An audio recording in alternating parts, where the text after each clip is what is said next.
Саламатсыздар ма, құрметті Қарғалы аудандық орталық кітапханасының оқырмандары, қонақтары. Бүгін біздің қозғағалы отырған тақырыбымыз дін және өркениет деп аталады.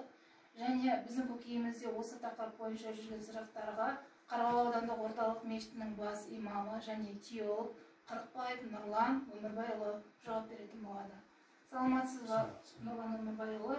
Біздің сізге сұрағымыз, бүгін қозғағалы отырған тақырыбымыз дін және өркениет.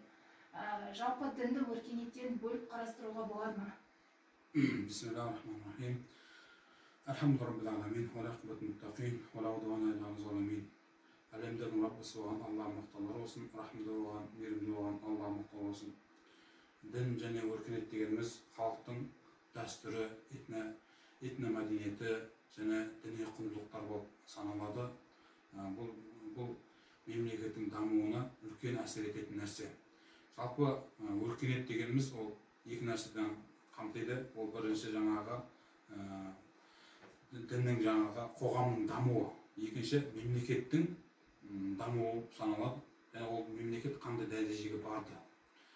Ислам жалпы өркениетте еш уақытта қарсы шықпаған, өркениетпен бірге дамып жүрген. Өйткені ислам дініміздің өзі өркениетті қолдау арқылы, сол арқылы еш уақытта қалмаған, қалып кеткен дін емес. Пайғамбар саллаллаху алейхи 14 ғасырдан бері бізге келе жатқан діні және сол дін сұрақтарын толыққанды жауап беретін дін болып саналады. Енді өркениетті Пайғамбар Мұхаммед Мұстафа саллаллаху дәуірінен айта кетсек те болады. Пайғамбар Мұхаммед Мұстафа саллаллаху айтады, өзінің өркениетке байланысты қияметке келетін нәрселерге байланысты айтады. Қияметке жаңағы темір тұлпалар ұшады дейді. Темір тұлпа деген жаңағы біздің самолеттерді меңзеген Пайғамбар. Қазір өркениеттің дамуының бір себептерінің бірі болып саналатын жаңағы самолет болса, бұрын ата-бабаларымыз өзі қажыға, Меккеге баратын болса, 3-4 айлап кететін болған Алла жолына деп. Және де кейбіреулер қоштасып кететін болған, аман есен келем ба, келе алмайм ба деген сияқты. Өйткені сол түйемен, жылқылармен деген сияқты сол Меккеге кеткен. Бірақ Аллаға шүкір, қазір қоғам дамыды, мемлекеттер дамып жатыр, өркениет өсті. Сол жаңағы самолет арқылы қазір 1-2 сағатта баруға болады. Бұл енді ислам діні жоқ, біз бұл самолетке мінбейміз, бұны жүрмейміз, пайғамбарымыз жүрген жоқ деген сияқты ғалымдар олай айтпайды. Өйткені қоғам дамыған сайын, өркениет дамыған сайын сол арқылы дінімізде солмен жүріп келе жатыр. Қазір таңда сол самолетпен қажылықтарға барып жатады. Енді Пайғамбар саллаллаху айтады, бір хадистерде айтады, жаңағы адамдар дамыған кезінде қияметке таман бір-бірінің үстіне дәрет алады дейді. Сонда сахабалар түсініп, Аллахтың елшісі, бұл қалай бір-бірінің үстінен дәрет алады деп. Біз түсінбедік қой. Сонда қазір өркениет өсті, қазір этаж үйлер салынды. Қанша этаж үйлер салынды, бір-бірінің үстіне жаңағы дәрет сындырып жатыр, қарап отырсаң. Пайғамбар соны айтқан екен. Яғни өркениеттің дамуы болып саналады бұл. Енді қоғам қазір өркениет деп кете беруге болмайды. Ол өзіміздің бұрынғы құндылықтар, ата-бабамыздың құндылығымызды ұмытпауымыз керек. Тәрбие бойынша, жаңағы дініміз бойынша бәрін бірге алып жүру керек.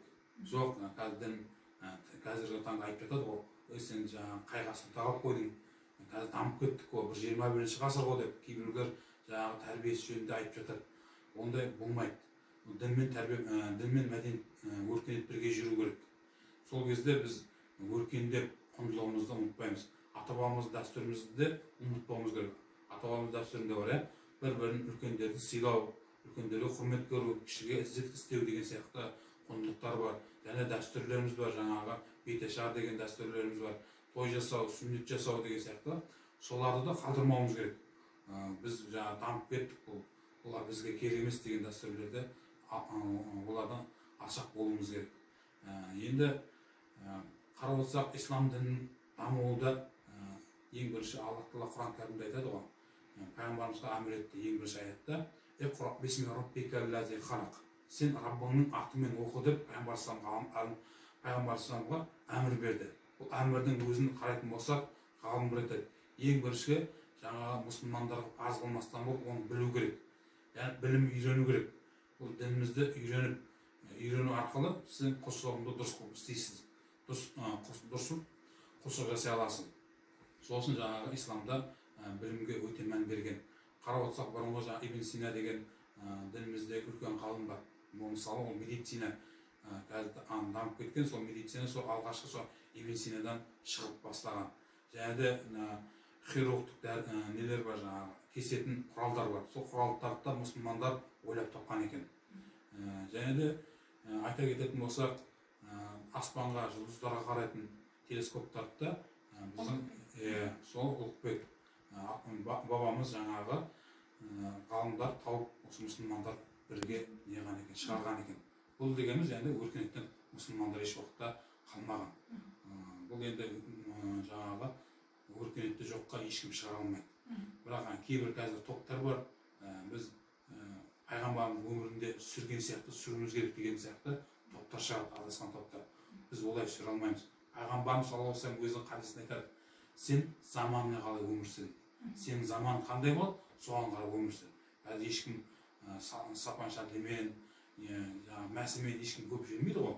Бұл енді қазір дамыған костюм шалбар, арнайы өзі киімдер бар, солмен жүру. Яғни өзіңді өркениетті заманауи қылып жүруіміз керек. Енді қазір таңда мұсылмандардың тағы бір ағаттау нәрсесі, осындай топтар шығу арқылы мұсылмандар өркениеттен кейбірде қалып кетеді. Мысалы қазір мұсылман мемлекеттеріне қарайтын болсақ, ешқандай мемлекеттерде мысалы қазір Toyota деген сияқты жақсы машиналарды шығара алмай жатыр. Оған білімдері жетпей жатыр. Бірақ басқа дін өкілдері сол білімді жақсы алды, сол дамытып кетті. Ал біздің қазір сол нәрседен дамыта алмай жатырмыз. Біздің мұсылман бауырларға айтатын білімді алу керек. Технология білімді өте меңгеру керек. Өйткені бұл дін еш уақытта білімге кедергі жасамайды. Қайта білім ал дейді. Пайғамбар саллаллаху айтады: құс секілді болыңдар дейді. Бір қанатымен дініңді алыңдар, діни білімді алыңдар, екінші қанатымен жаңағы дүниеви білімдерді алыңдар дейді. Пайғамбар саллаллаху хадисінде бір хадисте айтады, айтқандай, Қытайда да болса да білім алыңдар дейді. Қытайда болса да білім алыңдар дейді. Қытайда қазір уақытта үлгі алатын нәрселеріміз көп. Мысалы, не жағынан үлгі алуға болады? Ол технология, жаңағы әртүрлі құралдар жасап жатыр, соларды алып өзіміз жасауға не кедергі мысалы. Қазір мемлекет тарапынан бүкіл нәрселер жаратылып қойды. Қандай бизнес жасаймын дейтін болсаң, қандай жұмыс жасаймын дейтін болсаң, қандай білім аламын дейтін болсаң да, ол жаңағы сол нәрсеге мемлекет мүмкіндік беріп жатыр. Өзің барып тырысып, ниетіңе байланысты алсаңыз, иншалла болады ол нәрсе. Жалпы негізі осы өркениетті діни дәстүрімізбен бірге алып жүруіміз керек. Яғни сіздің айтқаныңыз дін және өркениет құстың екі қанатындай деп жақсы айттыңыз. Яғни дінсіз өркениет, өркениетсіз дінді елестете алмаймыз да? Жақсы, рахмет. Енді осы дегенмен бір қанатпен құс ұша алмайды ғой. Дегенмен кейде осы қоғамымызда кездесіп жатамыз, дамыған өркениеттің де жаңа дінге қарама-қайшы жақтары кездесіп жатады. Оны жоққа шығара алмаймыз, мысалы қыз балалар жалпы заманға сай киінуі деген сияқты. Сол сияқты жақтарын кішкене айтып өтсеңіз. Әрине, енді кейбір жерде жаңағы батысқа еліктейміз деп кереміз нәрсесінде алып кетеміз. Мысалы, жаңағы батыстың ашық-шашық киінуі, жаңағы балаларды, үлкендерді құрметтемеу деген сияқты, шылымдарын, темекілерін, мысалы, арақ шараптарын ішіп жатады, пиволарын ішіп жатады, мысалы, өркениет жаңағы батысқа қарап. Ол енді шамал біздің мәдениетімізге, дәстүрімізге, дінімізге томпақтау келеді ол нәрсе. Ол нәрседен сақтануымыз керек. Қазақ өзі дінімізді жақсы ұстаған нәрсе бар. Мысалы, қазақтар бекер айтпайды, қызыңды 40 үйден тый дейді. Бұл тыю деген енді сол жаңағы аш-шашықтан сақтануымыз керек. Өйткені ол болашақ ана, болашақ ұрпақтың тәрбиелейтін ана болғандықтан аналарымызға өте мән беруіміз керек. Көңіл бөлуіміз керек. Сол қалай өсіп жатыр қызымыз, қалай өсіп жатыр баламыз, соларға қарау керек. Өркениет деп батыстың керек емес дәстүрлерін, керек емес нәрседен алу біздің шариғатымызға тыйым салатын негізінде. Сосын иншалла дәстүрімізді алып жүруіміз керек. Мысалы, Японияда айтады ғой, Япония Қарақстан дамыған мемлекеттердің қатарында. Бірақ олар ең бірінші балдарына өзінің дәстүрлерін үйретеді. Дәстүрлерін үйрету арқылы ол нақты қадам басады. Мысалы, біз өзіміздің тарихымызды білуіміз керек. Ата-бабаларымыз қандай болды, қандай батырлар шықты, мысалы айтатын болсақ, көптеген әулиелер, ғалымдар шықты. Солардың тарихын біліп, біз неге сондай болмасқа деген сияқты. Бірақ заманауи сол тәртіппен жүре беретін болсақ, иншалла, бұл өте керемет болып саналады. Сосын енді бауырларымызға айтатын нәрсе, батыс демей, шамалы өзіміздің тарихымызды, дәстүрімізге, дінімізге де қарап қоюымыз керек. Ол жерде қандай не айтып жатыр деген сияқты. Жалпы кез келген заттың озығы мен тозығы болады дейік. Өркениеттің де тозығы жеткен жері озығы болады деген сияқты. Біз сол дін шеңберінде қарап отырып, өркениеттің де озығын алып тозығын тастайтын заман келді дейсіз ғой, да?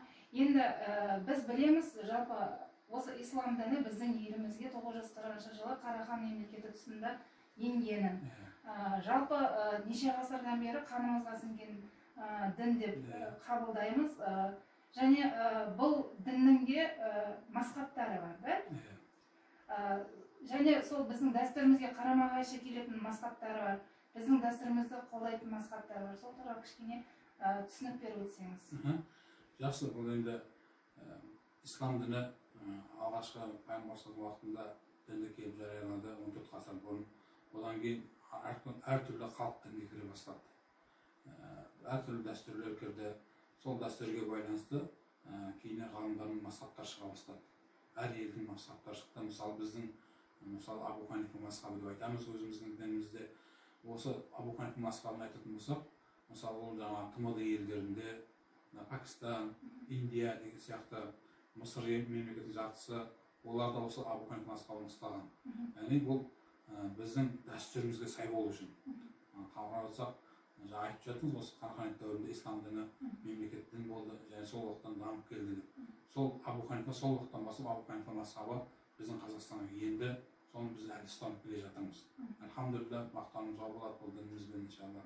Енді дінсіз қауым жоқ деп ата-бабамыз айтады ғой. Енді дінді ұстай алсаң қасиетін, ұстай алмасаң қасиетін деп жаңағы ата-бабамыз айтады. Енді дінді де дұрыстап ұстануымыз керек. Өзіміздің жаңағы мешіттер бар, ұстаздарымыз бар, теологтар бар.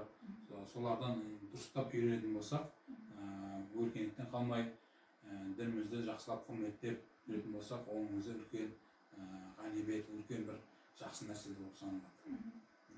Жалпы бізге айтып жатады, Құран кәрімде керісінше жаңа білім алыңыздар, біліңіздер дейді, оқуға шақырады. Дініміздің өзі, ислам дініміздің өзі оқуға шақырады. Оқыған адам ғана өркениетті дамыта алады дейсіз ғой. Сондықтан да оқырмандар, біз де сіздерді көп оқып, біліміңізді арттырып, осы дінімізді сақтай отырып, өркениеттен қалмауға шақырамыз. Назарларыңызға рахмет. Сау саламатта болыңыздар.